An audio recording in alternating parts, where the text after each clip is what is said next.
Dans le quartier de Bonapriso, à Douala, tout le monde connaît Régine. Tous les après-midi, de 12 h à 17 h, elle s'installe au bord de la route pour vendre son poisson et les affaires sont bonnes. J'ai trop de commandes, j'ai des anticrises, j'ai des sols, j'ai des carpes, j'ai tout genre de poissons et ça sort très bien. Par jour, je peux vendre 15 kilos de poissons. 15 kilos sans compter les poissons à eau douce. Depuis quelques mois, Régine a changé de charbon pour faire cuire ses poissons. Exit le charbon de bois classique. La vendeuse utilise désormais un charbon d'un type nouveau, le charbon écologique, et selon elle, il n'a que des avantages. Avec le charbon écologique, mon poisson, quand vous le voyez, ça a l'air très délicieux. Parce que c'est un très bon charbon qui fait cuire mon poisson très vite. Un charbon qui cuit le poisson plus vite, mais surtout moins cher. En moyenne, 15% de moins que le charbon de bois traditionnel. Car contrairement à ce dernier, le charbon bio est fait non pas à partir de bois, mais de déchets. Muller-Tanqueux est le patron de Kémit Écologie, la société qui commercialise le charbon écologique. 3 fois par semaine, il fait le tour des marchés de Douala à la recherche de ce que les agriculteurs ne veulent plus. Nous prenons les déchets de canne à sucre, les pots de plantain, les déchets d'orotin même, les déchets de manioc. Parce qu'ils sont biodégradables, ils contiennent du carbone. Donc on peut en faire du charbon écologique avec cela.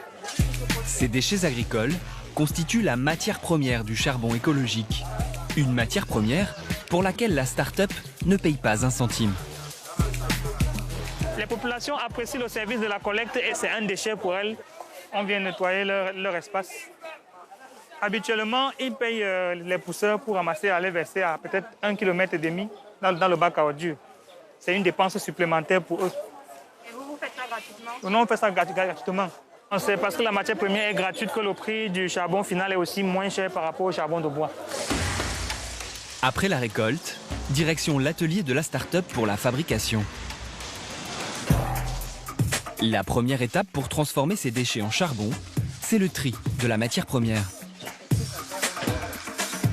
Cette opération va consister à retirer tout ce qui n'est pas déchets biodégradables, tels que les plastiques et autres. Et on doit retirer ce qui est déjà pourri. Donc, il faut qu'on se rassure vraiment qu'on a une matière première déjà bien triée.